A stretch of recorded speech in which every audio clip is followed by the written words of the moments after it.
Bonjour à tous, bienvenue sur cette présentation Vie ma vie de SEO Digital Nomade. Donc j'avais d'abord fait initialement cette présentation lors de l'événement SEO Campus, c'était le 29 mars 2019. La conférence devait être filmée et pour plusieurs raisons ça n'a pas été le cas. Et comme plusieurs d'entre vous m'ont dit qu'ils n'étaient pas venus en espérant pouvoir voir la vidéo plus tard, et ben j'ai décidé de filmer mon écran pour vous refaire cette présentation et c'est pas plus mal parce que du coup je serai moins pressé par le temps et j'aurai plus le temps pour vous expliquer et rentrer un petit peu plus dans le détail. Donc je me présente rapidement tout d'abord, Jean-Benoît Moins, donc je suis développeur de formation. Je me suis rapidement réorienté vers le SEO, j'ai commencé ma carrière SEO comme consultant chez Apposition. J'ai ensuite été responsable pendant plusieurs années de Solocal, qui édite plusieurs gros sites internet tels que Page Jaune, Eureka, Mappy. Et ensuite, j'ai cofondé l'agence Watusi, qui est une petite agence qui fait du SEO et du SIA. Donc petite agence puisque on est deux, et mon associé c'est ma femme et c'est elle qui s'occupe du SIA. Je suis sans domicile fixe depuis juin 2016.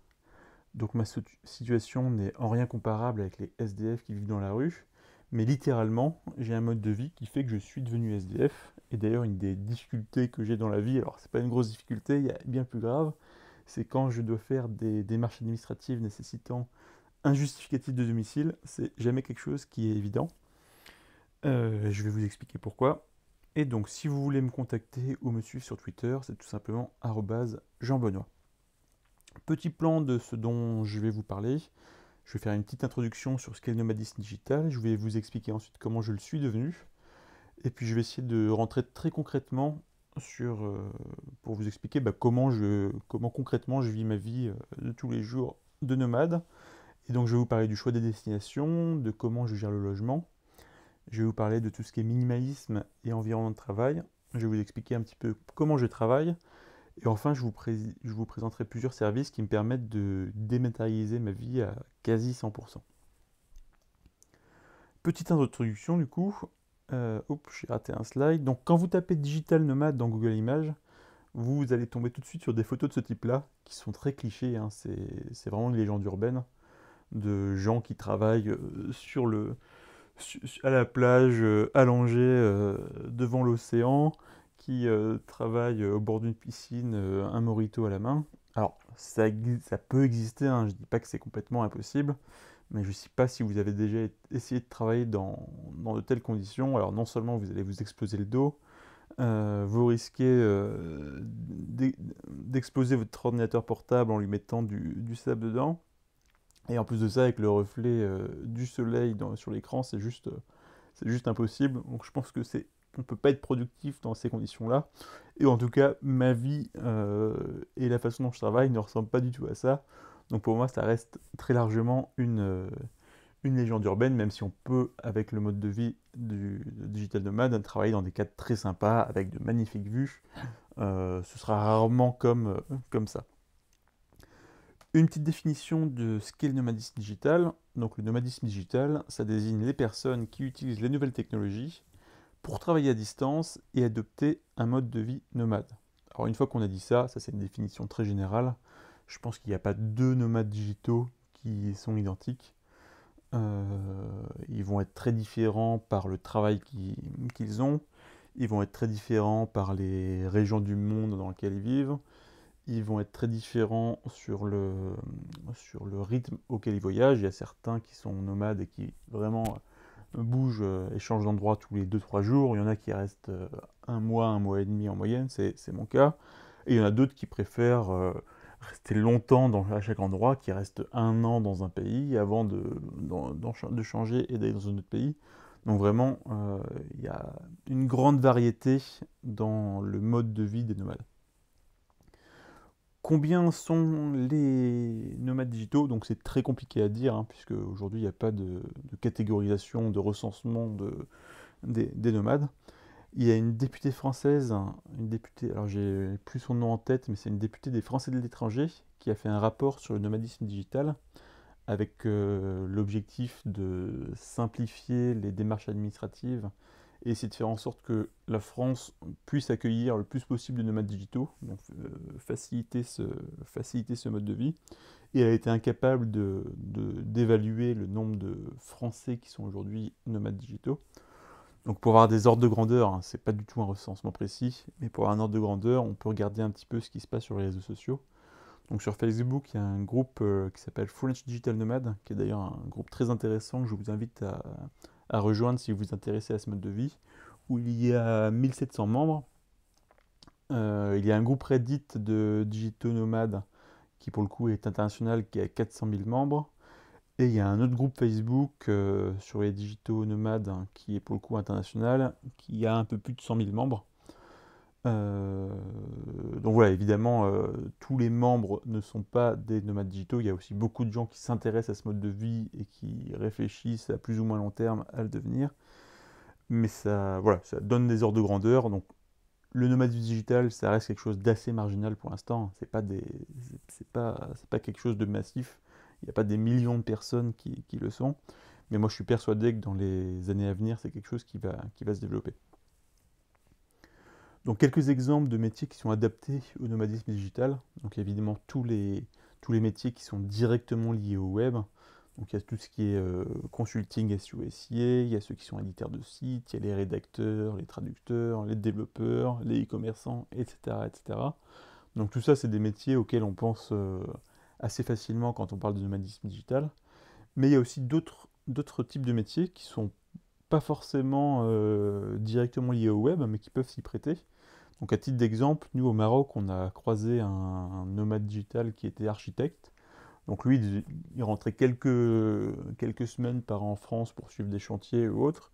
Mais en gros, sur son cœur de métier qui était de alors je ne connais pas grand-chose en architecture, hein, mais son cœur de métier qui était de réaliser des plans et travailler sur des plans, bah, il avait pas besoin d'être physiquement à l'endroit où allaient se réaliser les chantiers.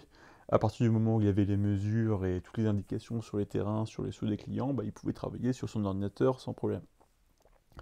Autre exemple assez sympa, on a rencontré un kiné au Cambodge qui lui était nomade aussi. Et donc lui, c'était un vrai nomade qui voyageait beaucoup puisqu'il restait qu'un mois généralement dans chaque endroit où il se trouvait.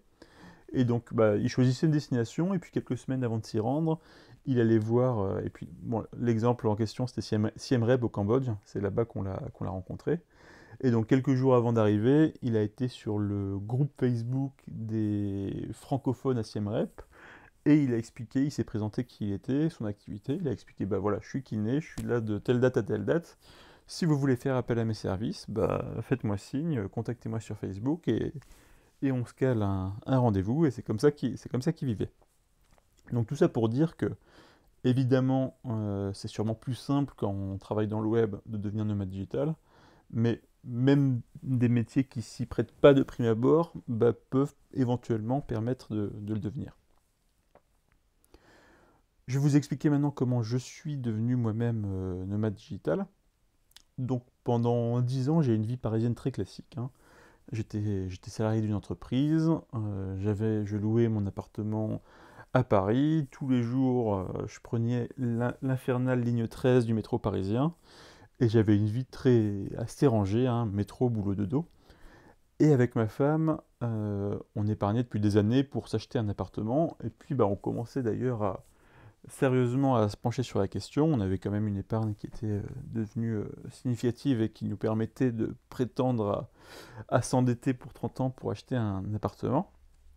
Et on commençait à faire des visites, il y avait des appartements qui commençaient à nous intéresser, mais moi psychologiquement j'avais un blocage. Je n'arrivais pas à me dire je vais m'endetter pour 30 ans pour m'acheter un appartement parisien. J'avais l'impression que si je franchissais cette étape, j'allais rester enchaîné à Paris pendant toute ma vie. Et je pense qu'inconsciemment je me disais que c'était mettre un terme à la réalisation de mon rêve, qui était de réaliser un jour un tour du monde. C'était un rêve que j'avais depuis tout petit, qui n'était pas du tout concret, hein, j'avais pas de projet, j'avais pas commencé à construire ce projet.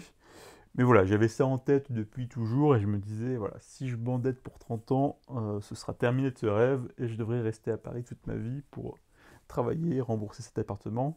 Et c'est pas quelque chose de très logique, hein. Quand bien même on achète un appartement et on s'endette, bah, cet appartement on peut le revendre, on peut le louer, On reste pas enchaîné parce qu'on achète un appartement. C'était pas quelque chose de très rationnel, mais j'avais ça en tête. Et ma femme a fini par me faire un ultimatum. Donc la situation de ma femme, elle était aussi salariée, elle était dans une agence, et son job qu'on commençait à... Enfin, elle avait envie de changer, de passer à autre chose. Et elle attendait qu'on ait acheté cet appartement, qu'on ait pu faire notre dossier de demande de prêt et de l'obtenir pour démissionner, pour changer de job. Et au bout d'un moment, elle m'a dit, bah écoute, JB, t'es gentil, mais moi je vais pas rester des mois et des mois encore dans ce job, donc il faut se décider. Et elle m'a laissé le choix en fin de compte, et elle m'a dit, bah c'est à toi de te décider, soit on achète un appartement et on se décide, on l'achète, soit on part en tour du monde. Et c'était sûrement le coup de pression, le coup de pied aux fesses qui me manquait, et j'ai décidé de partir en tour du monde. C'est comme ça qu'on est parti. Donc moi j'ai posé un congé sabbatique. Donc pour ceux qui ne connaissent pas ce qu'est le congé sabbatique, c'est vraiment un dispositif qui est super intéressant, et je pense que alors c'est peut-être pas unique au monde, mais à chaque fois qu'on en parlait à l'étranger, les gens étaient surpris que ce dispositif puisse exister, ils étaient assez jaloux.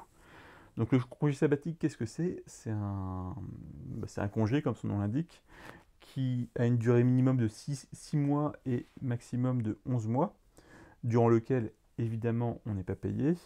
Mais à l'issue de ce congé sabbatique, bah, on retrouve le poste qu'on avait dans l'entreprise, ou un poste équivalent, et on retrouve le même salaire. Donc ça permet d'arrêter de travailler pendant une période assez longue tout de même, sans le moindre risque, puisque bah, on sait qu'on va retrouver son job à l'issue de ce congé. Donc qu'est-ce qu'on peut faire pendant un congé sabbatique? On peut faire finalement beaucoup de choses. Alors il y en a certains comme nous qui en profitent pour aller voyager, il y en a qui posent un congé sabbatique lorsque leurs enfants naissent pour pouvoir en profiter, il y en a qui en prennent un congé pour faire une formation, pour apprendre de nouvelles choses, pour écrire un bouquin, pour créer une entreprise, pourquoi pas. Et on a même le droit de travailler pour une autre entreprise, à la seule condition que cette entreprise ne concurrence pas notre employeur qui nous permet de partir en congé. Donc c'est vraiment quelque chose qui est intéressant de connaître, et je vous encourage tous, si un jour vous avez l'occasion, de poser un congé sabbatique, parce que c'est assez unique dans une vie de pouvoir faire une pause dans son travail. Et en plus, comme ce qu'on a fait nous, en profiter pour voyager, c'est assez unique de se dire, bah, pendant une longue période, je ne vais pas travailler, je ne vais plus penser au travail, je vais me faire plaisir, je vais profiter, je vais faire autre chose. C'est assez génial. Et donc sur les conditions, c'est très simple. Il faut au minimum avoir 3 ans d'ancienneté dans votre entreprise actuelle, et avoir au minimum 6 ans de vie professionnelle. Et à partir du moment où vous respectez ces deux conditions, l'employeur ne peut pas refuser le congé sabbatique. Il peut éventuellement le repousser de quelques mois si votre absence met à mal l'organisation, mais en tout cas, il ne peut pas la refuser. Donc on a posé notre congé sabbatique, on a vendu, donné et jeté 90% de nos possessions, et ça c'est quelque chose d'assez incroyable. Alors je me suis jamais considéré comme matérialiste, et pour autant, en vidant notre appartement, on s'est rendu compte à quel point en 10 ans on pouvait accumuler des choses complètement inutiles, et ça a été dur de se débarrasser de tout ce qu'on avait dans l'appartement, tellement en fin de compte il était rempli de choses qui étaient assez inutiles et qui ne servaient pas à grand chose. Et c'était une vraie leçon de se dire, voilà, quand bien même on pense ne pas être matérialiste, bah, au fur et à mesure du temps, on accumule énormément de choses. Et quelques mois plus tard, bah, du coup, on s'en a rendu les clés de notre appartement. Et ça, c'était une décharge d'adrénaline, de liberté assez incroyable, de se dire que, bah voilà, on n'avait tout simplement plus d'appartement. C'est à partir de ce moment qu'on est littéralement devenu SDF, et qu'on se baladait avec notre sac à dos sur le dos qui, en fait, possédait, enfin, dans lequel était toute notre possession, toute notre vie, enfin, tout ce qu'on avait. C'est assez incroyable comme sentiment. Ben, 48 heures après avoir rendu notre clé d'appartement, ben, on était déjà en Afrique du Sud avec des éléphants qui nous coupaient la route. On a découvert le Taj Mahal en Inde. J'ai eu l'occasion de nager avec des requins à Moorea. On est allé sur l'île de Pâques à la découverte des Moaïs. On a découvert le fantastique désert de Sel de Uyuni, qui est, de ce que j'ai vu en tout cas, le plus bel endroit sur Terre. C'est absolument incroyable comme endroit. On a admiré le Machu Picchu au Pérou. On a même survolé en hélicoptère les chutes d'Iguazu. On a fait énormément de choses. Évidemment, ce que je viens de vous montrer n'était qu'un extrait. Au final, on a du coup voyagé pendant 11 mois. On a traversé 21 pays. On a logé dans 118 logements différents. Donc vraiment, c'est ce qu'on appelle du speed travel. Quand on voyage comme ça, en gros, il y a deux modes de fonctionnement.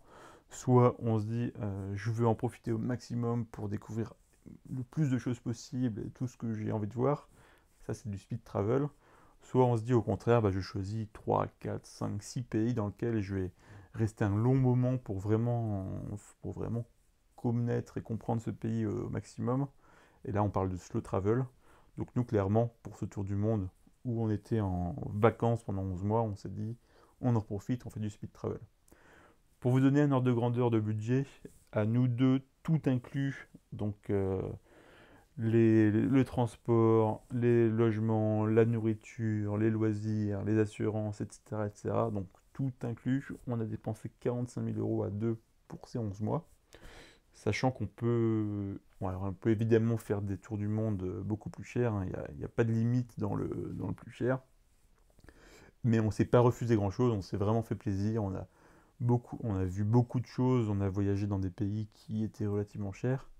Donc tout ça pour dire que c'est aussi possible de faire un tour du monde avec un budget largement moindre. Il y a des gens qui voyagent pendant un an avec 10-15 000 euros. Alors forcément, ça limite les possibilités. On ne va pas aller dans des pays chers, on va se concentrer sur les pays à bas coût. Mais c'est possible. Sur les 45 000 euros, il y avait 18 000 euros pour le transport. C'était un énorme budget évidemment. Parce qu'on voyageait en mode speed travel. Plus on voyage à un rythme élevé, plus ça va coûter cher parce qu'il y a énormément de déplacements. Et la question du retour s'est rapidement posée. Donc si vous voulez plus d'infos, je vous ai mis une URL et sur plusieurs slides, hein, vous aurez une URL raccourci pour vous donner plus d'informations, pour entrer plus en détail sur un article de notre blog. Et donc en l'occurrence, c'est jsdn.fr/bilan.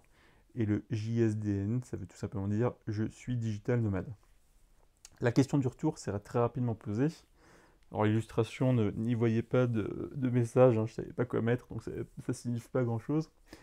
Et quand on préparait notre tour du monde, tous les gens qui avaient cette expérience avec qui on en discutait nous ont tous dit le tour du monde c'est une expérience unique, c'est le voyage d'une vie, c'est génial, c'est merveilleux, c'est fantastique. Mais le retour c'est dur, et effectivement quand il faut revenir à la vie qu'on avait avant, reprendre le boulot, reprendre les transports en commun pour aller au travail, c'est quelque chose qui est difficile. Et donc nous, assez rapidement, au bout de quelques mois, on s'est dit, ouais, on n'a pas envie de reprendre notre vie d'avant, on n'a pas envie de retrouver la ligne 13 du métro. Et donc on s'est dit, pourquoi ne pas organiser notre vie pour continuer à voyager tout en travaillant. Alors pour être honnête, avant même de partir, on avait cette petite idée en tête, hein. On savait que le fait de devenir nomade digital, c'était une option pour nous. Et c'est pour ça qu'on avait décidé de rendre notre appartement, alors que certaines personnes qui partent en tour du monde décident de le sous-louer ou le louer s'ils sont propriétaires. Nous, on voulait absolument ne pas avoir ne pas être retenu par quelque chose qui nous imposait de revenir. On s'est dit, voilà, on se sépare de tout ce qu'on a et comme ça, on sera libre de continuer à voyager si on le souhaite.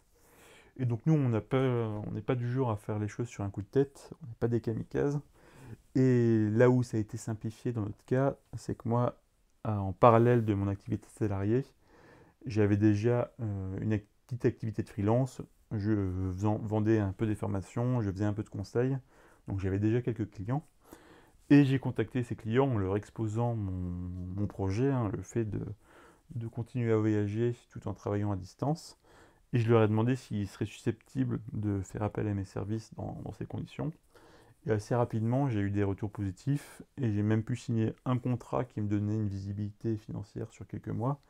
Et à partir de ce moment-là, on a décidé, bon bah c'est bon, on continue à voyager et on adopte un mode de vie nomade et qu'on devient nomade digitaux. Donc finalement, on est quand même revenu à Paris, hein, parce que bah, moi, mon congé sabbatique prenait fin et j'étais toujours salarié de mon entreprise, je devais retourner.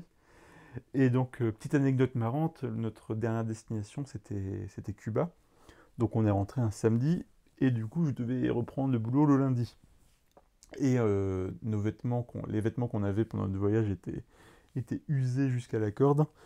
Et du coup, bah, il me fallait des fringues pour retourner au travail. Je pouvais décemment pas aller au travail avec les vêtements que j'avais pendant le voyage.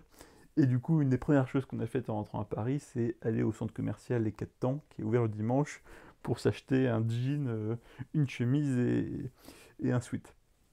Donc je suis revenu au boulot, surtout pour démissionner, hein, ça s'est fait assez rapidement. Donc, alors rapidement, il y avait quand même un petit délai avec les RH, ça a pris quelques semaines. Ça a été l'occasion de raconter mon voyage à mes collègues. La nourriture, évidemment. Donc manger du fromage, de la charcuterie, boire un peu de vin, c'est quelque chose qui nous a fait plaisir en rentrant parce qu'il n'y a plus aucun doute possible, hein. C'est vraiment en France qu'on a la meilleure gastronomie du monde. Alors c'est un peu chauvin de le dire, mais je le pense vraiment. On en a profité pour aller voir les copains, la famille, et puis raconter un petit peu à la fois bah, le voyage qu'on venait de faire et le mode de vie qu'on avait décidé d'avoir par la suite. Et au bout d'un mois, bah, on est reparti. Et notre nouvelle vie de nomades digitaux a commencé en Europe centrale et en Pologne, en l'occurrence dans la ville de Cracovie. Donc, bah, quand on devient nomade digitaux et qu'on voyage en permanence, bah, évidemment, on va se poser la question du choix des destinations. Donc, ce qu'il faut savoir, c'est qu'en tant que Français, on a vraiment une chance unique, puisqu'un passeport français est vraiment hyper riche, hyper précieux.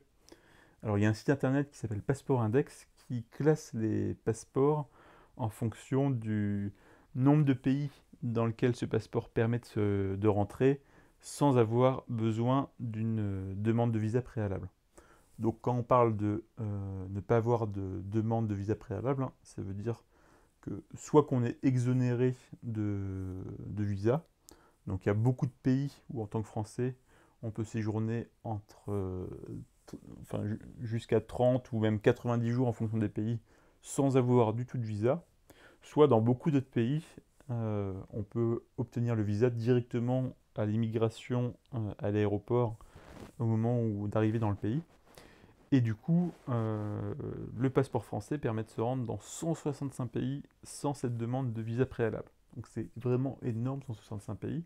Et c'est vraiment l'un des tout meilleurs. Et le pays qui est classé numéro un, c'est le passeport des Émirats Arabes Unis, qui permet de se rendre dans 169 pays sans demande de visa. Et évidemment, si on est afghan, c'est plus compliqué de devenir nomade digital, puisque bah, c'est le pire des passeports sur ce critère-là du nombre de pays, avec seulement 30 pays dans le cadre de l'Afghanistan.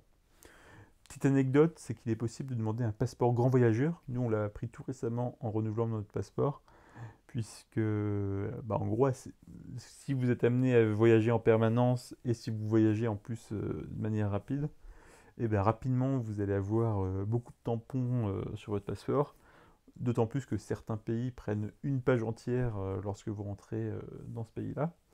Et du coup, il est possible de demander un passeport grand voyageur pour tout simplement avoir plus de pages sur son passeport.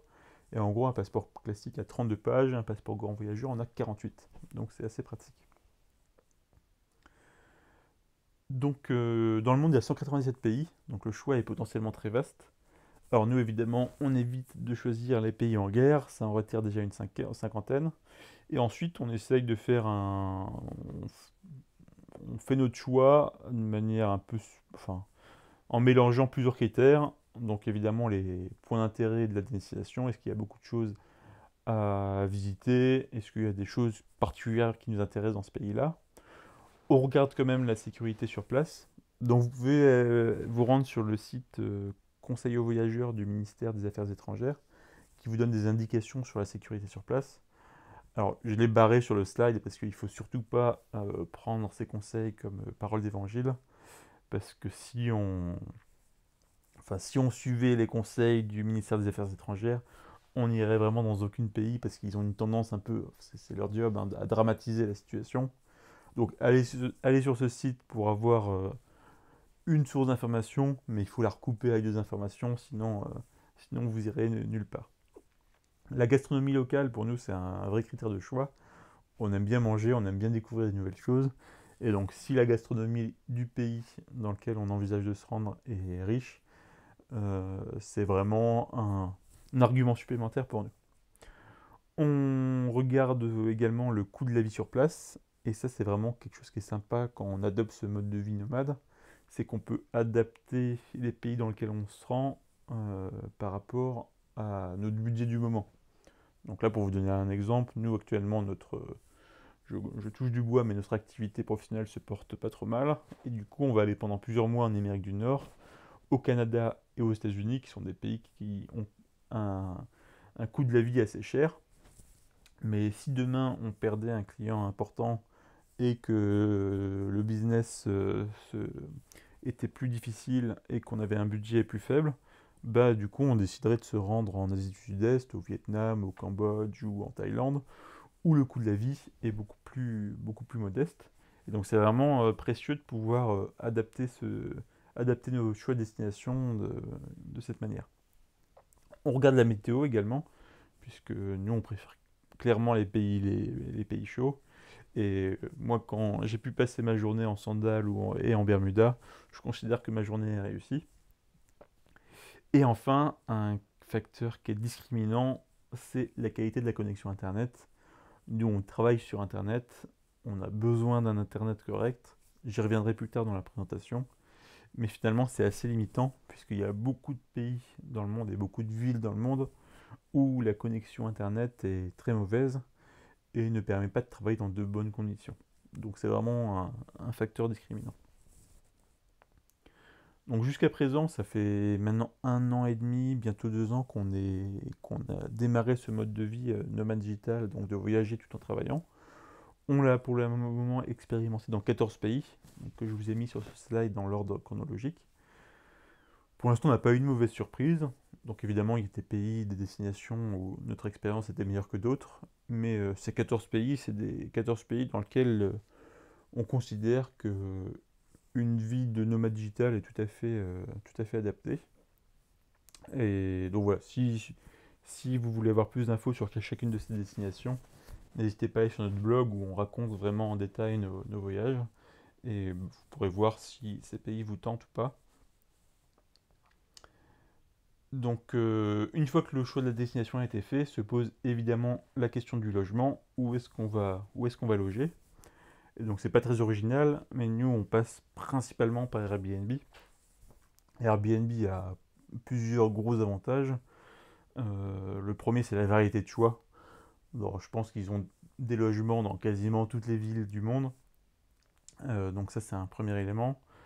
Et le deuxième élément, c'est que le site est très bien conçu.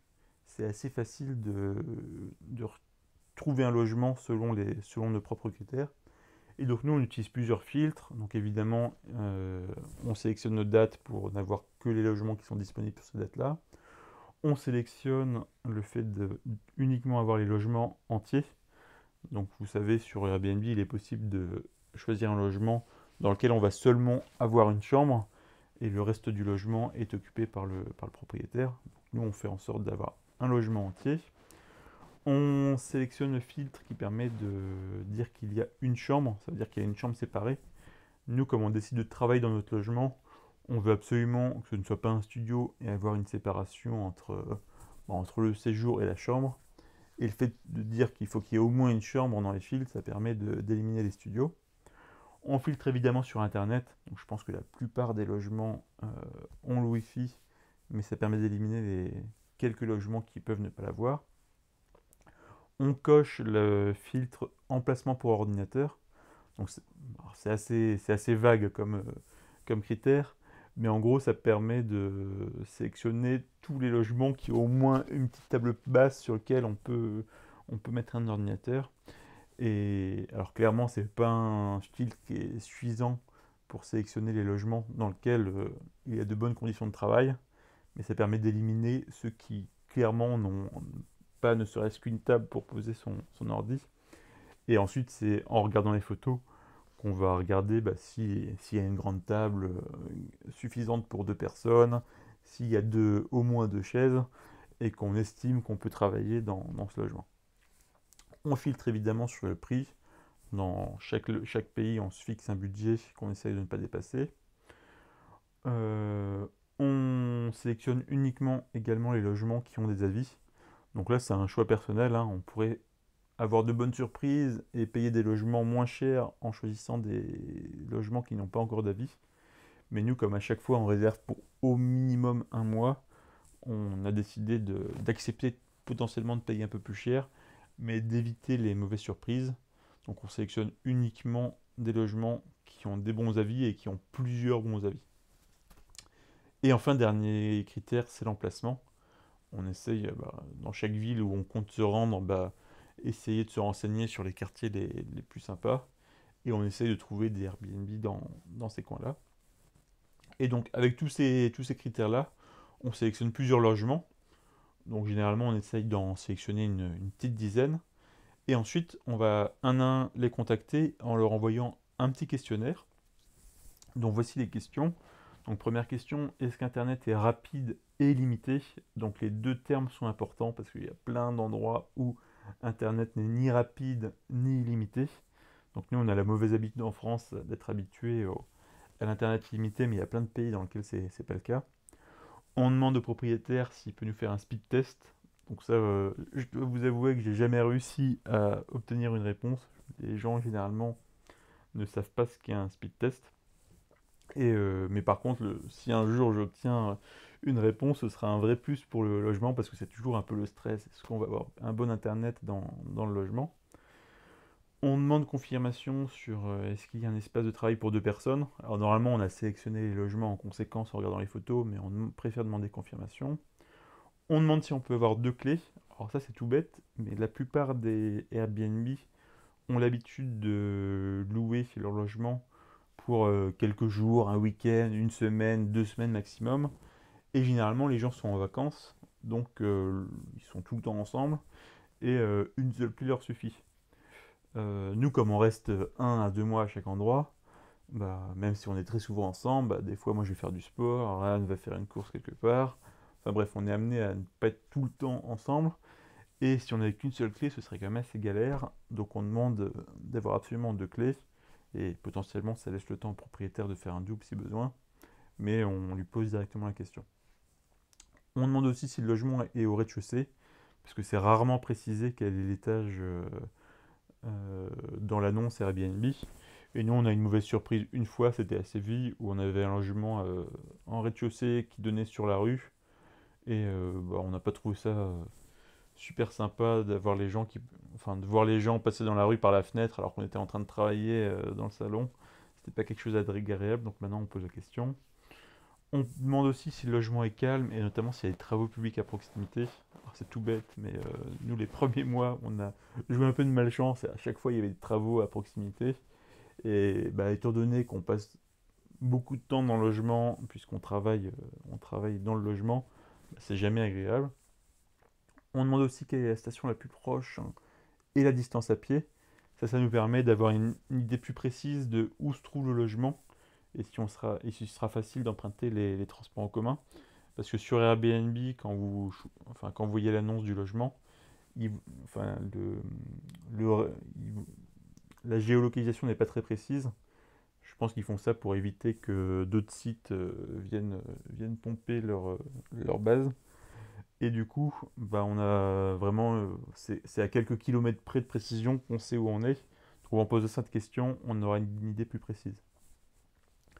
On demande aussi confirmation que les frais d'électricité sont inclus, puisqu'il y a pas mal de pays, notamment en Asie, où l'électricité est assez chère, et du coup les propriétaires la facturent en sus. Et enfin, dernière question, on demande si le long séjour qu'on s'apprête à passer, on peut avoir un discount. Donc ce qu'il faut savoir, c'est que dès lors qu'on dépasse une semaine de location sur Airbnb, il y a une réduction qui s'applique de manière automatique. et il y a une réduction supplémentaire qui s'applique de nouveau à partir du moment où on reste au moins un mois. Donc ça, je pense que c'est Airbnb qui impose aux propriétaires de proposer ces réductions-là. Mais nous, on essaye systématiquement de demander un petit geste supplémentaire. Ça coûte pas cher de tenter notre chance. Et quasi systématiquement, on a obtenu un petit quelque chose supplémentaire. Donc ça dépend évidemment des villes et des périodes.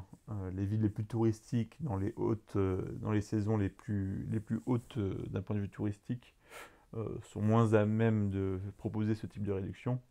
Mais généralement, nous, on s'aperçoit que les propriétaires sont ravis de louer leur logement sur une longue durée. Ça leur garantit que leur logement est loué.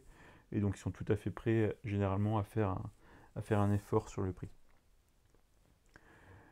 Et une fois qu'on a envoyé ce questionnaire et qu'on a reçu des réponses, alors évidemment, ceux qui ne répondent pas sont d'office exclus. Et ensuite, par rapport aux réponses qu'on a reçues, on fait notre choix sur le logement qu'on décide de réserver. Donc tout ce processus que je vous ai expliqué sur Airbnb, il est aussi possible de le faire avec les hôtels, puisqu'en fait, quand on va loger dans un hôtel sur une longue durée, on peut avoir des grosses réductions par rapport aux tarifs journaliers. Et donc la façon dont on procède, c'est qu'on fait notre recherche sur Booking. Alors il y a moins de filtres que sur Airbnb, mais il y a quand même plusieurs filtres qui sont possibles.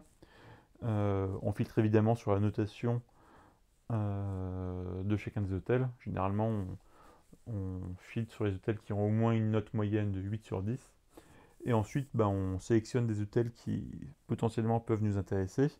Et ensuite, on essaye de les contacter en direct. Alors évidemment, Booking ne fournit pas l'adresse mail de chacun des hôtels, mais on essaye de trouver leur site internet et de les contacter via le formulaire du site internet. Et on leur pose grosso modo les mêmes questions que pour Airbnb, et en leur demandant quel serait leur meilleur prix pour la durée de notre séjour. Et ça, on l'a fait. Alors, c'est surtout en Asie que ça peut être intéressant de faire ça.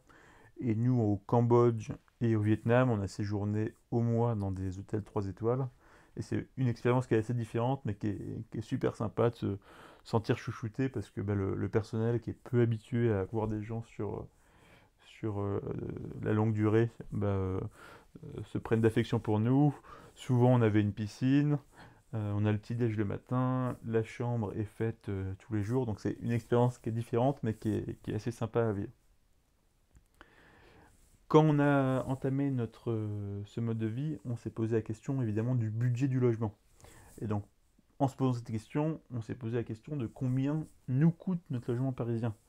Puisque, évidemment, le coût d'un logement, c'est le coût du loyer, mais auquel s'ajoutent beaucoup de dépenses supplémentaires. Donc nous, on dépensait environ 950 € de loyer, charges incluses.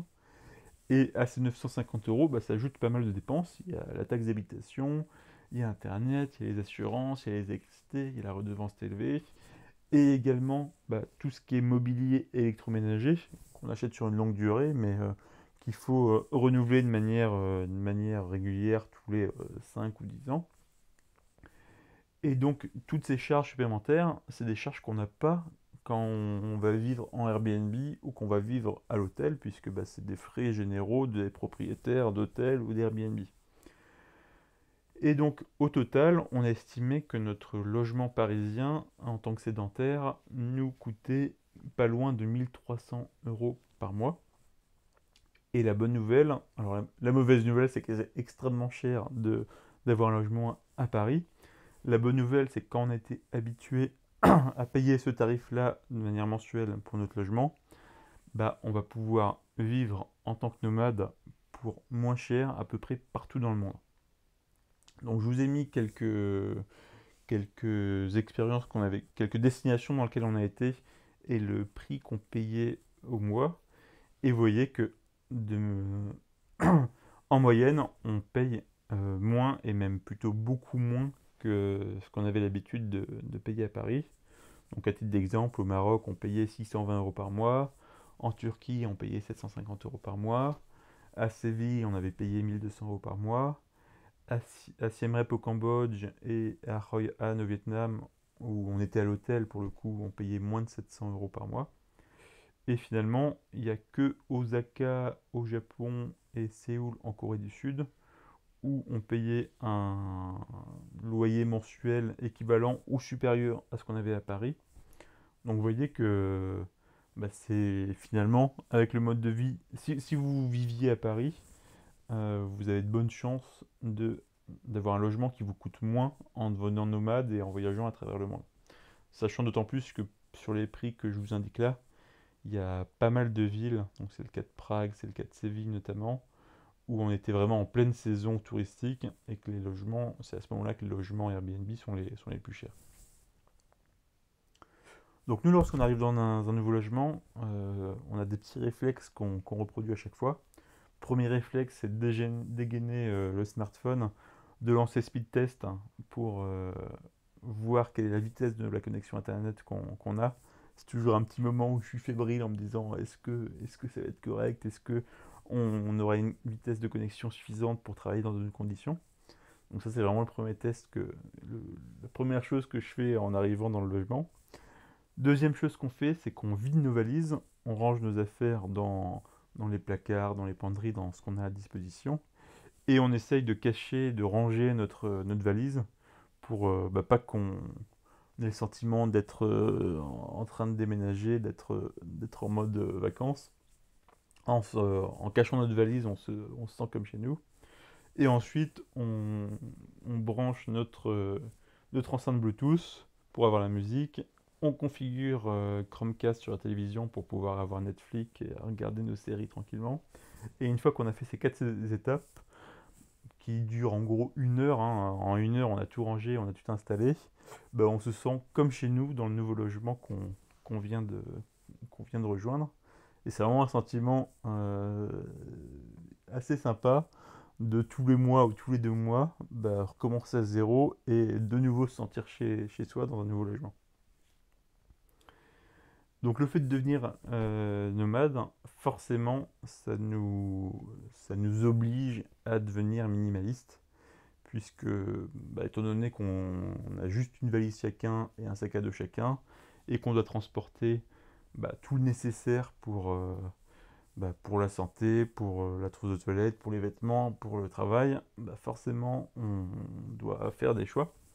Donc nous, à nous deux, on a 42 kilos de voyage tout compris.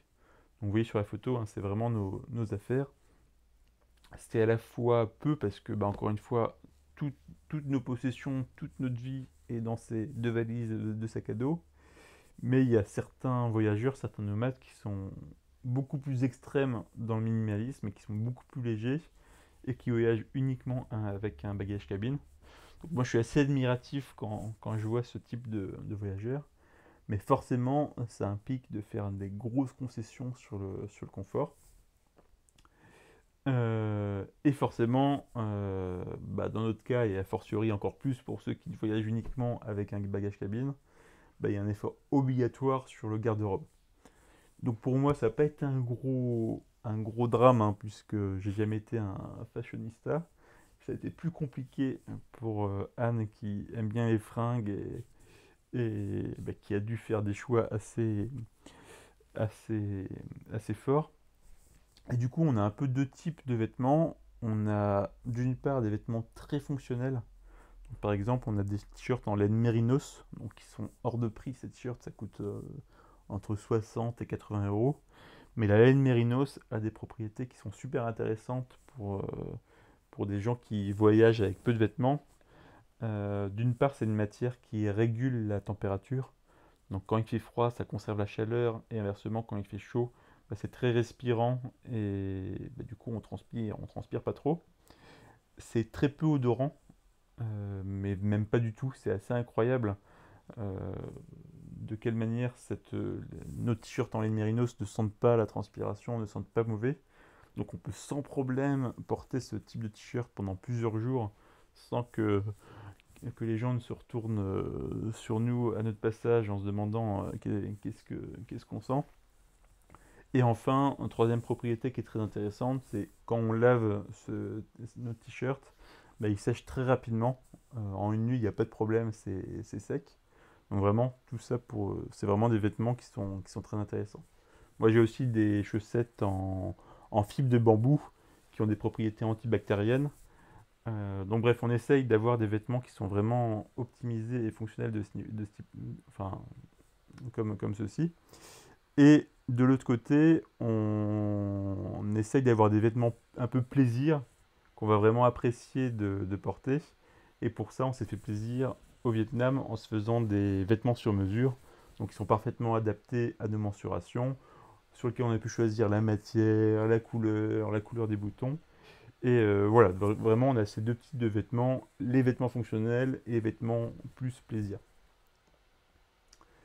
Ce que j'avais pas anticipé aussi, c'est que le nomadisme allait être synonyme de perte de confort, à deux niveaux. Premier niveau, l'environnement du poste de travail.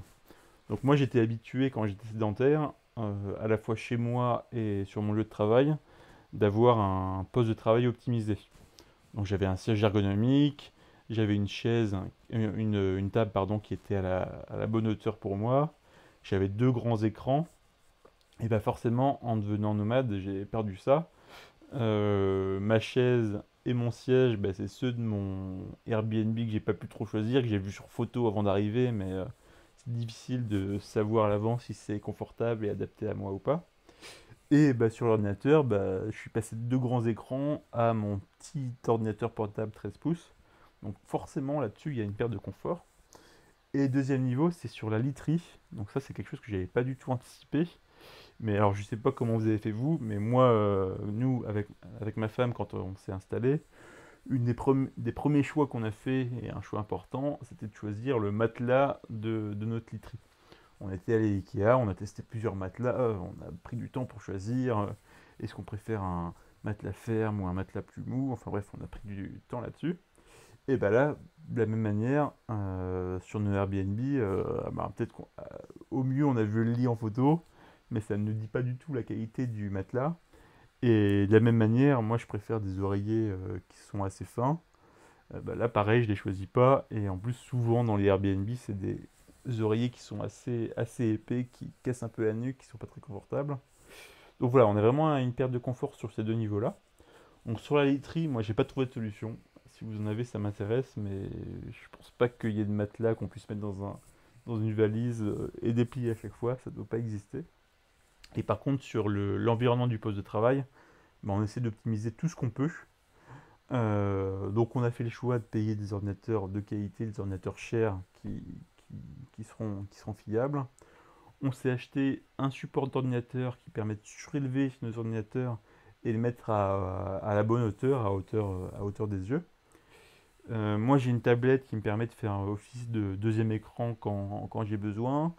On a un clavier externe de qualité. On a aussi testé plusieurs souris ergonomiques. Donc, il y a deux types de souris ergonomiques. Il y a les souris verticales et les souris avec trackball. Donc, moi, j'avais jamais testé ça. Et bah, c'est en devenant nomade que je me suis dit, il faut vraiment que j'optimise tout au maximum. Et du coup, j'ai une souris ergonomique de ce type-là. Et je vous encourage vraiment à tester parce que même si c'est pas hyper intuitif de prime abord, c'est un vrai confort supplémentaire. Et enfin, on a un casque audio de qualité, à la fois pour le son et pour le micro. Donc voilà, tout ce qu'on a pu optimiser, on le fait.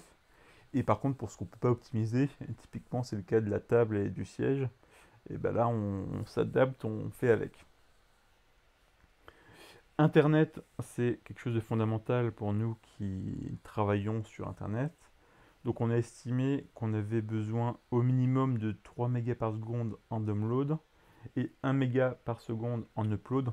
Donc le upload, c'est pas forcément facile à obtenir, mais c'est surtout pour tout ce qui est call. Quand on fait des appels par Internet, on a besoin d'avoir un upload correct. Et on a estimé qu'on avait besoin à deux uniquement pour le travail de 3 gigas de bande passante par jour. Donc bah, notre mode de connexion principal, c'est évidemment le Wi-Fi qu'on trouve dans notre logement. Et donc pour se connecter à Internet, on utilise un répéteur Wi-Fi. Euh, alors pour vous l'expliquer simplement, c'est un petit boîtier que vous voyez en photo sur le slide. Et c'est ce répéteur qu'on va connecter au Wi-Fi du logement, au Wi-Fi du Airbnb. Et ensuite, tous nos devices, ordinateurs, tablettes, smartphones, vont se connecter non pas au Wi-Fi du Airbnb, mais à ce petit boîtier, à ce petit répéteur. Et donc ça a deux avantages de procéder ainsi. Premier avantage qui est tout bête, c'est que du coup, le nouveau mot de passe qu'on a à chaque fois, bah, on va le saisir qu'une fois, c'est au niveau du répéteur. Et ensuite, bah, étant donné que tous les autres devices se connectent au répéteur, bah, il n'y a pas besoin de rechanger le mot de passe à chaque fois qu'on change d'endroit. Donc ça, c'est le premier avantage, c'est un petit confort, un petit gain de rapidité. Et deuxième avantage qui est sûrement plus important, c'est d'un point de vue sécurité, étant donné qu'on utilise uniquement des Wi-Fi publics, ou en tout cas une autre personne a ce mot de passe, bah, la connexion Internet elle n'est pas hyper sécurisée. Et du coup, bah, en passant par ce répéteur, on se crée un réseau local qui nous est dédié, qui est sécurisé. Et du coup, ça permet de limiter les risques d'intrusion, enfin, le fait que les gens sachent ce qu'on consulte, récupérer nos mots de passe ou autre, ça ajoute de la sécurité. Et on fait en sorte d'avoir toujours une connexion en backup. Et généralement, la connexion en backup, c'est une connexion 4G mobile. Et donc pour ça, on a plusieurs options. Dans beaucoup de pays, on achète une carte SIM locale. Ça coûte pas très cher et c'est pratique. On a également chacun un abonnement Free Mobile qui nous permet d'avoir 25 gigas de data dans plus de 65 pays. Donc ça, c'est vraiment super. Et enfin, on a aussi une carte internationale DreamSIM alors ça, c'est un opérateur russe qui propose des cartes SIM qui ne sont pas sur abonnement. Donc ça, c'est intéressant, c'est un compte prépayé. Donc nous, on a mis 20 euros chacun sur notre carte et bah, on n'a pas besoin de les utiliser dans le mois ou dans l'année, ça a une durée de vie limitée. Et donc DreamSIM, qu'est-ce qu'ils font? Ils ont des accords de roaming dans quasiment tous les pays du monde avec des tarifs très corrects. Alors il y a certains pays où c'est pas du tout intéressant, mais dans beaucoup de pays, c'est des tarifs intéressants. Donc, ce qui fait que si on n'a pas de carte SIM locale et que Free Mobile n'est pas couvert enfin ne propose pas Internet dans ce pays-là, bah, on a toujours le dernier recours qui est DreamSIM. Et l'avantage d'avoir des connexions mobiles, c'est que généralement les connexions mobiles sont plus rapides que les connexions filaires. Et en fait, il y a beaucoup de pays dans lesquels on se trouve où la connexion Wi-Fi est correcte sans plus. Et du coup, dès lors qu'on a des calls à faire, on passe par les connexions de nos cartes SIM. Donc, je vous ai mis plusieurs liens où je rentre plus dans le détail sur chacun de ces éléments-là. N'hésitez pas à les consulter si ça vous intéresse. Malgré tout, il y a quand même beaucoup de pays, comme je vous le disais, où la connexion Internet est assez lente. Et du coup, on a mis en place quelques astuces et on utilise quelques solutions pour non pas surfer plus rapidement, mais pour surfer moins lentement. Premier logiciel qu'on utilise, c'est le logiciel TripMode. Donc ça, c'est un logiciel qui s'installe sur l'ordinateur. Donc il y a une version Mac et une version Windows. Et en fait, ce que vous savez ou ce que vous ne savez pas, c'est qu'il y a beaucoup de logiciels sur votre ordinateur qui utilisent Internet. Donc il y a évidemment tous les logiciels qui doivent se synchroniser, les Dropbox, les Evernote, les Google Drive, mais il y a aussi beaucoup d'autres logiciels qui se mettent à jour de manière très régulière sans forcément vous demander l'autorisation et qui consomment énormément de bande passante. Et du coup, TripMode, c'est un petit logiciel tout simple qui permet logiciel par logiciel, de définir toi tu as le droit d'utiliser Internet, toi tu n'as pas le droit. Et vraiment, ça peut se cocher ou se décocher en un clic en fonction de la situation. Typiquement, avant de vous coucher, vous pouvez dire bah, tous les logiciels ont le droit de se connecter à Internet et de se mettre à jour. Et bah, quand vous êtes en mode travail, bah, en mode extrême, vous pouvez dire il y a uniquement Google Chrome, mon navigateur Internet, qui a le droit de se connecter à Internet. Tous les autres, vous vous connecterez plus tard. AdBlock, vous connaissez sûrement tous, c'est un plugin que vous mettez sur votre navigateur et qui va bloquer énormément de pubs. Alors pourquoi on veut bloquer les pubs? Alors d'une part, il y a le confort visuel de fait de ne pas être envahi par la pub, mais surtout, les pubs sont très consommateurs de bande passante. Et c'est pas rare que sur une page d'un site internet, 80 voire 90% du poids de la page est constitué de pubs. Donc dès lors que vous arrivez à bloquer les pubs, bah, les pages se chargent beaucoup plus rapidement.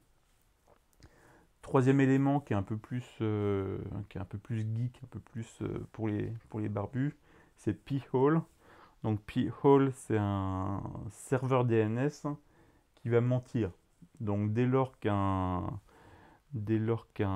qu'une adresse internet va demander l'adresse IP d'un serveur de pub, et ben P-Hole va mentir et va dire bah, je ne connais pas l'adresse de ce serveur de pub, et du coup la pub ne va pas pouvoir charger. Donc en fin de compte, ça fait à peu près la même chose qu'AdBlocker, d'une manière technique différente, mais ça fait la même chose. Et du coup, le gros avantage de P-Hole par rapport à AdBlock, c'est que ça va permettre de bloquer les pubs sur tout ce qui est smartphone et tablette, puisque bah, il n'y a pas vraiment de solution complète de blocage de pubs sur tablette et mobile, et P-Hole fait parfaitement le job. Et dernière solution que j'utilise, c'est le plugin ScriptSafe, qui lui va désactiver le JavaScript sur les navigateurs. Et donc là encore, ça va bloquer les pubs, puisqu'il y a la plupart des publicités utilisent la technologie JavaScript. Et d'autre part, ça va désactiver tous les bandeaux de est-ce que vous voulez accepter ou pas les cookies, est-ce que vous voulez vous géolocaliser, est-ce que vous acceptez de recevoir des notifications, enfin, il y a tellement de fenêtres de notifications de ce type-là qui existent que c'est hyper fatigant. Et du coup, bah, ScriptSafe par défaut désactive le JavaScript. Et ensuite, site par site, vous constituez au fur et à mesure une whitelist en disant bah, les sites que vous acceptez d'exécuter du JavaScript. Donc encore une fois, si vous voulez plus d'infos, je suis rentré dans le détail sur un article de blog. N'hésitez pas à le consulter. D'un point de vue travail, bah, finalement, alors, obligatoirement, on télétravaille à 100%. Donc nous, on fait en sorte de n'accepter des missions que si elles sont compatibles avec un télétravail à 100%. Et finalement, il n'y a aucune différence significative de faire du télétravail à l'autre bout du monde, à Tokyo ou à Montréal, que si on était en France, à Paris, excepté la contrainte du décalage horaire.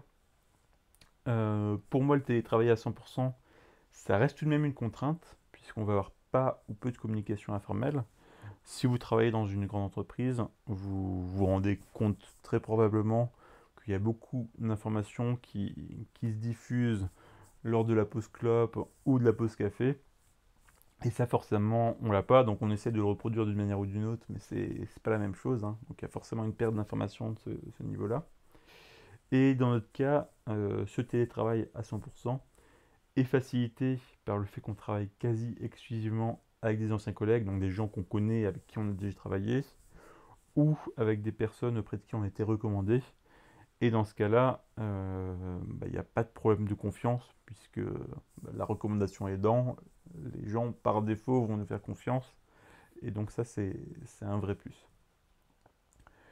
Ensuite, on respecte des règles de bon sens. Alors là, c'est évidemment pas des règles qui sont spécialisées, qui sont dédiées aux nomades digitaux, mais on essaye d'être hyper ponctuel, en faisant évidemment attention au décalage horaire.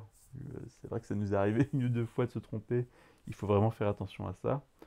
Dès lors qu'on reçoit un email de la part de notre client, bah, quand bien même on ne peut pas y répondre tout de suite et lui donner nos réponses, bah, on accuse la bonne réception de son email et puis on lui explique qu'on lui répondra à telle date ou à tel moment. On rend nos livrables à l'heure. Et si pour une raison X ou Y on ne peut pas, bah, on prévient en amont en disant que on est désolé, on aura du retard et le livrable sera finalement rendu à telle date, etc., etc. Donc tout ça, c'est vraiment des règles de bon sens qui sont assez logiques. Mais en fin de compte, on s'aperçoit que 80% des personnes ne les respectent pas. Et si vous appliquez ces règles de bon sens, et ben ça fait déjà la différence avec d'autres prestataires potentiels et ça va contribuer à faire oublier la distance. Donc je ne vous dis pas qu'on respecte toujours ces règles, on n'est pas infaillible et on fait des erreurs, mais on essaye vraiment, c'est une obsession pour nous d'essayer de respecter ces règles de bon sens. Et en fin de compte, c'est assez marrant de voir à quel point rapidement la distance n'est plus un problème. Et on a certains clients avec qui ça devient un jeu. lorsqu'on s'est au téléphone, début de conversation, il nous demande alors Jean-Benoît, où est-ce que vous êtes aujourd'hui? Dans quel pays vous êtes? Fais-moi rêver. Donc pendant 5 minutes, je lui explique où on est. Et il y a d'autres types de clients qui finalement ont complètement oublié la distance. Et ça m'est déjà arrivé à plusieurs reprises qu'un client me demande si c'est possible que demain ou après-demain, j'assiste à la réunion qui a lieu à Paris et qui est importante, alors que je suis à l'autre bout du monde. Donc ça, c'est assez marrant, finalement, quand on travaille de manière sérieuse, à quel point la distance rapidement est oubliée et n'est plus un problème. On fait en sorte d'utiliser les bons outils, évidemment. Donc on a investi dans du matériel audio de qualité. On a chacun un casque qui est cher mais de qualité. On a complètement oublié les réunions Skype. Euh, Moi, ça a été un peu une surprise. Je pensais que Skype était vraiment un standard et que tout le monde utilisait Skype. Et bien en fin de compte, pas du tout. Euh, Au début de notre vie de nomade digital, je planifiais des réunions sur Skype et en fait c'est un enfer entre la personne qui n'a pas Skype installé sur son ordinateur, la personne qui a bien installé mais qui a oublié son mot de passe, l'autre personne qui n'arrive pas à configurer son micro ou ses enceintes. Enfin bref, c'est un enfer, ça ne marche jamais. Donc j'ai complètement exclu Skype des outils de travail que j'utilise.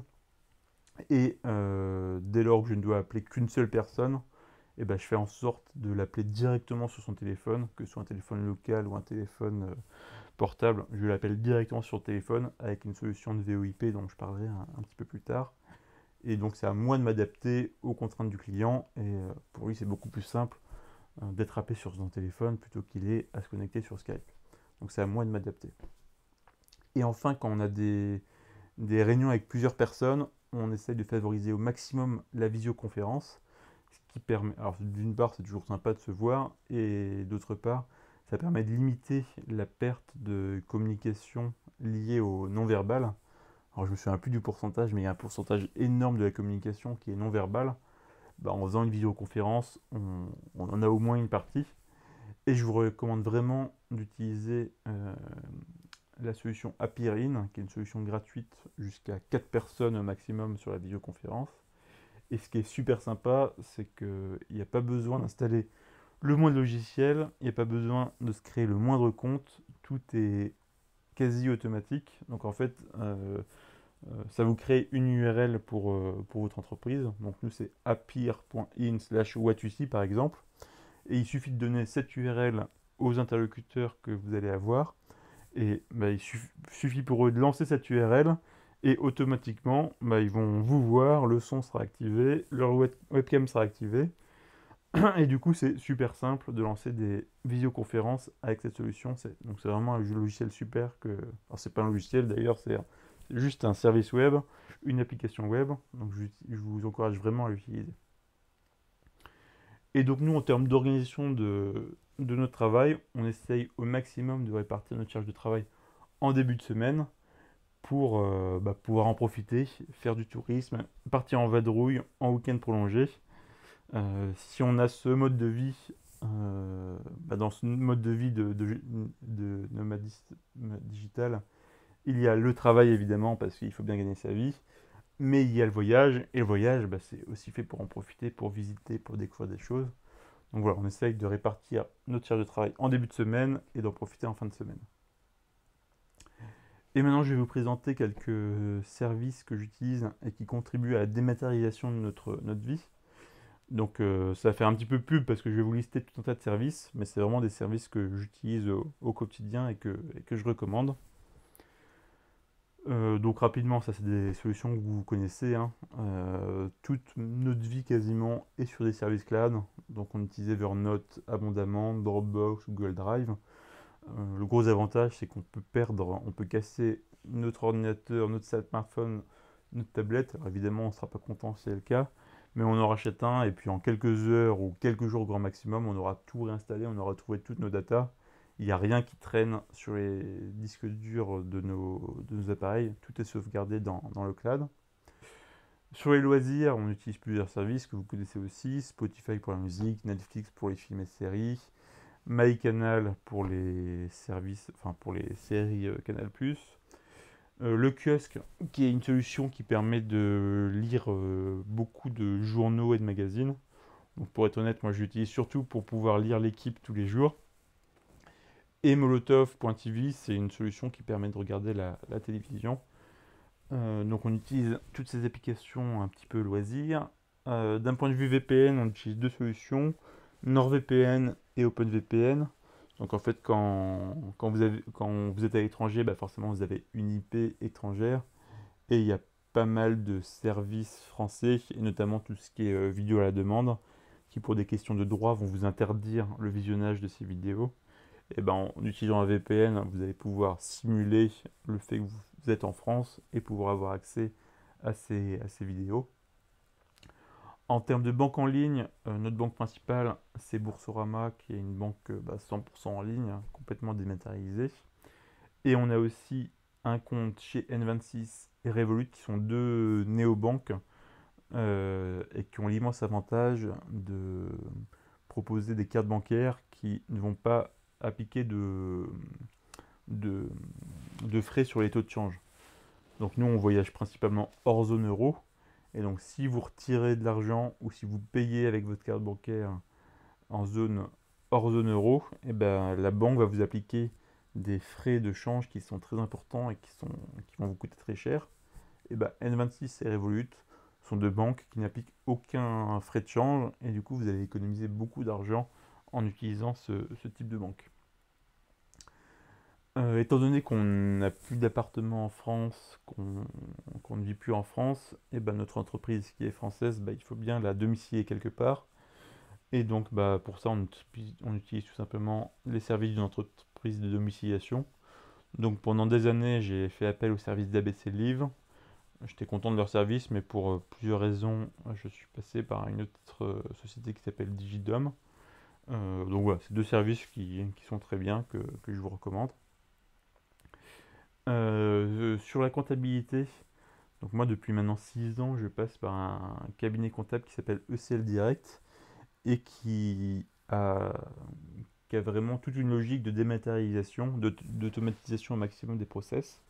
Et donc moi depuis 6 ans, je passe par cette société et j'ai jamais vu, jamais rencontré l'interlocuteur que j'ai au quotidien. Et ça fonctionne très bien. C'est relativement peu cher, donc c'est aussi un service que je recommande. Je vous parlais de la VoIP tout à l'heure. OVH est vraiment un super service. Alors, sur cet aspect-là, hein, OVH est critiquable sur beaucoup d'autres choses. Mais sur la téléphonie, c'est vraiment pas mal. Et pour 1 € par mois, ils me fournissent un numéro de téléphone, donc en 01, un numéro français, qui me permet d'appeler de manière illimitée sur les numéros de téléphone fixes français et de beaucoup d'autres pays, et qui me permet aussi d'appeler les numéros de téléphone portable avec une tarification à la seconde. Et donc pour 1 € par mois, j'ai un numéro de téléphone sur lequel je peux appeler et sur lequel je peux recevoir des appels. Et d'ailleurs c'est très marrant, ça m'est arrivé à plusieurs reprises d'appeler des clients. Ils voyaient sur leur téléphone un numéro 101 qui s'affichait. Et ils me demandaient à chaque fois, ah bah tu es rentré en France, alors que non, pas du tout, j'étais à l'autre bout du monde. La VoIP permet d'avoir un numéro de téléphone de ce type-là. L'assurance santé, c'est super important. Donc si vous voyagez dans l'Union européenne, il n'y a aucun souci, vous êtes couvert par la sécurité sociale. Mais si vous voyagez en dehors de l'Union européenne, c'est beaucoup plus flou euh, la façon dont vous êtes couvert en cas d'accident. Et en gros, quand vous regardez ce que dit la sécurité sociale, il vous explique que si vous avez un pépin hors Union européenne, vous allez éventuellement, sous condition, pouvoir être remboursé par la suite. Enfin bref, c'est pas du tout clair et il faut pas compter là-dessus. Donc ce qu'il faut savoir aussi, c'est que vous êtes couvert par votre carte bancaire qui a des assurances. Mais ces assurances de carte bancaire ne vous couvrent que les 3 premiers mois de votre voyage. Donc ensuite, si vous revenez en France, ça remet les compteurs à zéro. Mais en tout cas, si vous voyagez pour plus de 3 mois, à partir du troisième mois, vous n'êtes plus couvert. Et malheureusement, il y a énormément, enfin, il y a plein d'exemples de drames qui sont passés, de gens qui n'étaient pas au courant, qui ont vraiment eu de graves accidents et qui doivent être rapatriés. Sauf que ils avaient dépassé cette période de 3 mois et ils se retrouvent dans la merde à ne pas pouvoir être rapatriés parce que il faut que quelqu'un paye la facture. Et c'est vraiment des factures qui s'élèvent à plusieurs dizaines de milliers d'euros. Et donc, si vous voyagez en permanence comme nous, il faut absolument passer par une assurance santé voyage spécifique. Donc, il y en a plusieurs. Nous, on passe par Chapka Assurance, qui est un des leaders dans ce domaine-là. Et alors, on n'a pas eu de grave pépin, mais sur les quelques rendez-vous médicaux qu'on a dû avoir, on a été dans une clinique en Thaïlande. Moi, j'ai été chez le dentiste en Turquie. À chaque fois, on était remboursé à 100% sans problème. Et surtout, si vous avez un grave pépin, vous serez pris en charge et vous serez rapatrié, ce sera pris en charge. Autre service qui est assez peu connu mais qui est vraiment un super service, c'est Courrier du Voyageur. Donc Courrier du Voyageur, ils nous fournissent une adresse postale en France.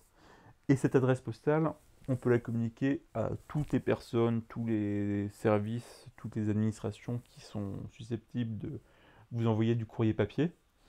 Et dès lors que Courrier du Voyageur reçoit du courrier qui vous est destiné, ils vont ouvrir le courrier, ils vont le scanner, et ce scan, vous allez pouvoir le consulter sur une interface web.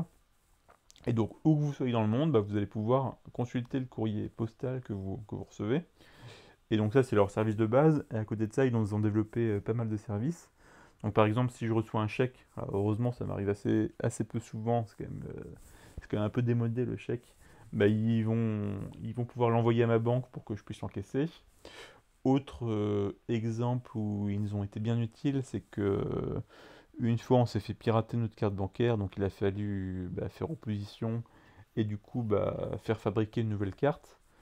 Et la banque a envoyé cette carte bancaire à Courrier du Voyageur. Courrier du Voyageur nous l'a envoyé en DHL juste après la réception. Et du coup, en 72 heures, on avait notre nouvelle carte. Alors, je sais plus, on était au Chili, il me semble, à ce moment-là. Et c'est quand même bien pratique de pouvoir compter sur un service de ce type-là. Donc, c'est vraiment un super service que je vous recommande.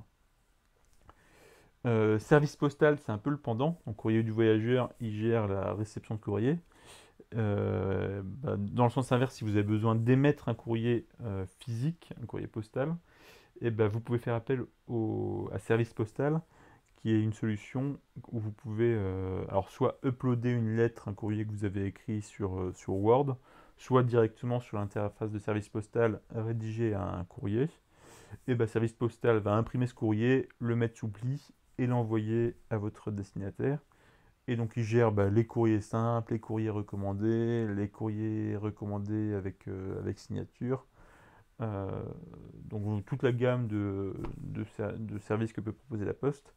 Et donc, ce qu'il faut savoir, c'est que la Poste propose un service équivalent, mais en fait, l'ergonomie, l'UX est désastreuse. Et à chaque fois que je passais par ce service-là, je mettais 30 minutes à envoyer un simple courrier. Ensuite, j'ai découvert Service Postal qui a une ergonomie qui est super travaillée. En 5 minutes, vous envoyez votre courrier, c'est super. Et enfin, dernier service qui est pour le coup plus de la dématérialisation, mais quand bien même on a organisé notre vie en mode zéro papier, en mode dématérialisation au maximum, il y a quand même quelques documents qui sont super importants et qu'on n'a pas le droit de perdre.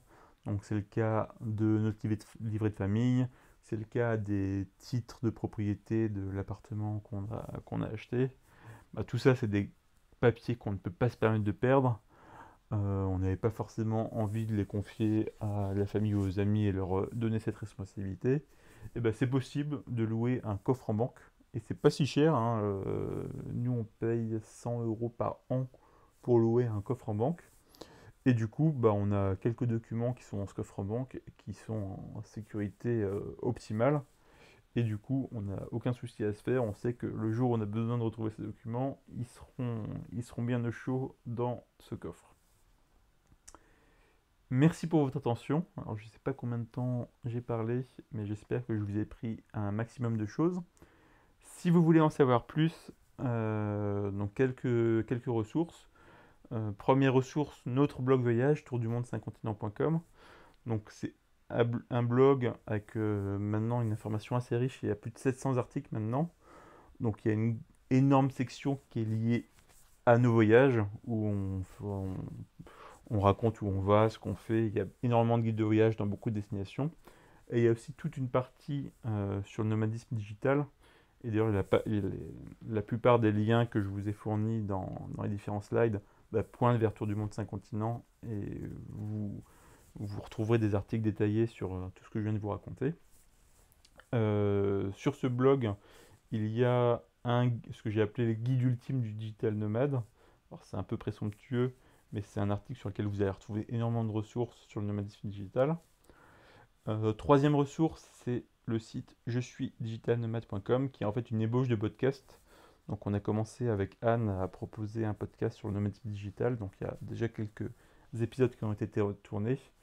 Ne faites pas trop attention à la forme qui est très amateur, il n'y a pas de montage, il n'y a pas de slogan, il n'y a pas de... Enfin, c'est très simple, c'est vraiment beau de décoffrage, mais on essaie de se concentrer sur le contenu et j'espère qu'il vous intéressera. Et enfin, si vous avez des questions, si vous voulez me contacter, n'hésitez surtout pas à m'envoyer un petit message sur Twitter, donc @jean-benoît. Ça me fera vraiment grand plaisir de vous répondre et d'essayer de vous aider. Comme j'espère vous l'avez compris, ce mode de vie c'est vraiment une passion. Je peux en parler pendant des heures et des heures, et donc si je peux vous aider, ce sera avec un grand plaisir. Merci de m'avoir écouté et je vous dis à très bientôt.